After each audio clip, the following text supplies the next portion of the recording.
ભરૂચની એક પીડિત મહિલાના પતિએ 44 મહિલા સાથે અનૈતિક સંબંધ રાખ્યા હતા, જેની જાણ તેમની પત્નીને થતા સખી વન સ્ટોપ સેન્ટર પાસે મદદ માંગી હતી। પીડિત મહિલાએ જણાવ્યું હતું કે તેમણે પરિવારના વિરુદ્ધ જઈને પ્રેમ લગ્ન કર્યા અને 2 વર્ષ જેટલો સમય થયો અને પતિના અન્ય મહિલા સાથે અનૈતિક સંબંધોની શંકા છે,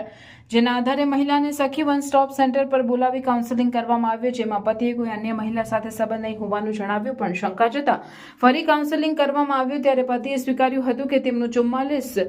મહિલા સાથે અનૈતિક સંબંધ હતા,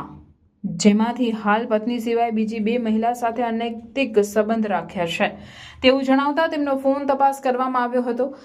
તેમાં અન્ય મહિલા સાથે પડાવેલા ફોટો અને ઓનલાઈન સોશિયલ મીડિયાના માધ્યમથી કરેલ વાતચીત જોવા મળી, તેથી તે યુવતીને બોલાવી સમજાવવામાં આવી ત્યારે તેમણે જણાવ્યું હતું કે લગ્ન કરવાની લાલચ આપી 10,000 લીધા હતા, જે રકમ તાત્કાલિક આપવામાં આવી હતી। મહિલાઓની જિંદગી ખરાબ નહીં કરવા અને પત્ની સાથે રહેવા માર્ગદર્શન આપી સમાધાન કરાવ્યું હતું અને સુખદ અંત લવાયો હતો।